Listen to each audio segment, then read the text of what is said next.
The fronts are the boundaries between the air masses. When cooled air invades the warmer air is called the cool front, and when warm air invades the cooler air is called the warm front. So the frontal lifting mechanism produces the precipitation. So here we have an area between the front, between the two air masses, where is which is very important for the production of the precipitation. The air to be forced upward is through the movement of the air masses and their interaction with one another. This process is occur as spiral circulation of the air.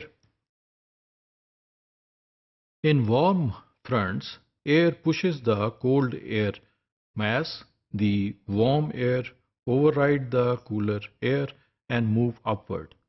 Warm fronts are followed by the extended period of light rain and drizzle.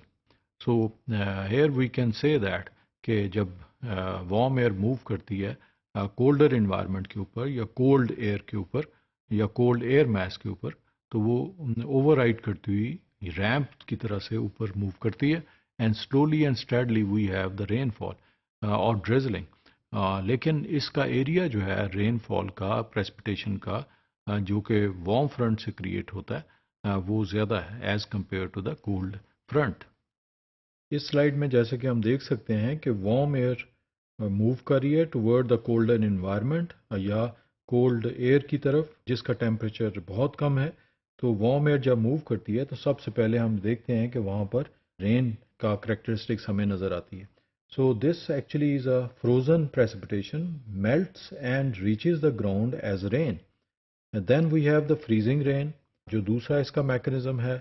Freezing rain actually is also called the frozen precipitation, melts in warm air, rain fall and freezes on cold surfaces. So यहाँ पर जो है हमें freezing rainfall हमें मिलती है. जब मज़ीद हम आगे देखते हैं इसके तो we have a next formation is sleet. So it is a frozen precipitation melts in shallow warm air, then refreezes into sleet before reaching the surface. So यहाँ पर जो है is a finest particle of snow है ये और ये surface पे हमें sleet की formation में नज़र आते हैं. Then the last one is the snow. So here is the snowfall through cold air and reaches the surface. So is the colder environment. So this is actually the area which is under the warm front और इसमें हम देखते हैं कि rainfall जो है सबसे पहले है then freezing rain है then sleet and then snow falling. A warm front is a front in which warm air moves into a region of colder air. As the cold air retreats, again the cold air mass remains in contact with the ground because it is denser. As before, the warm air mass is forced aloft, but this time it rises up on a long ramp over the cold air below. This rising motion, called overrunning, creates stratus, large dense blanket-like clouds that often produce precipitation ahead of the warm front. If the warm air is stable, the precipitation will be steady. If the warm air is unstable, convection cells can develop, producing cumulus-nimbus clouds with heavy showers or thunderstorms. Now, the cold front occurs when a mass of cooler air captures a mass of warm air. Since cold air is more dense than warm air, the rain duration is shorter and more intense than that which warm front have. So here one thing is very different कि we have the difference of the rainfall. Warm air में warm front जब बनता है तो उस वक्त rainfall जो है excessive areas में होती है, extended areas में होती है, ज़्यादा area वो cover करता है. Whereas cold front में छोटे areas में कम areas में बारिश होती है लेकिन वो intensity उसकी ज़्यादा होती है. Cold front normally move along the ground at a faster rate than the warm front because the cold, dense air behind the cold front can move or more easily push through the warm. Less dense air ahead of it, the motion of the warm front, which depends on the retreat of the cooler air ahead of it, so it is slower. Thus, when a cold front and a warm front are in the same region, the cold front can eventually overtake the warm front. The fourth type is the convergent lifting precipitation. इसमें जो area है that is controlled by ITCZ, Intertropical Convergence Zone, which is followed by the insolation, यानी direct rays sun जो है उसको वो control करता है.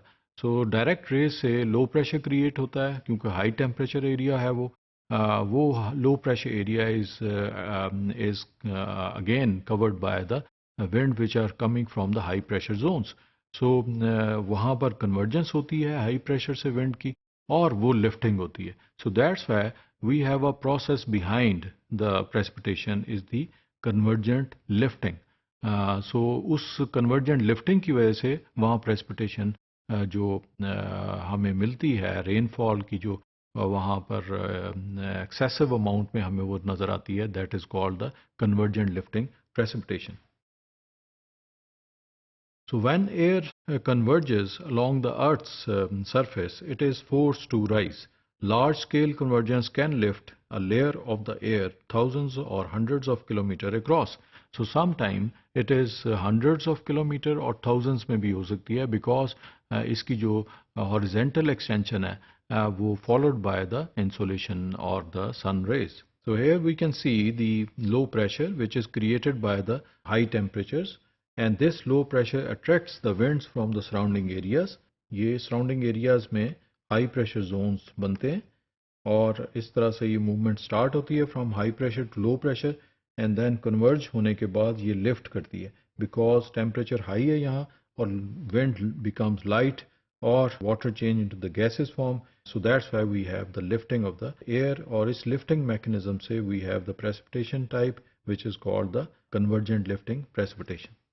So this is the fourth one type of the precipitation which is controlled by the sun rays. So these are the types or the forms of the precipitation when we are dealing with the atmospheric precipitation.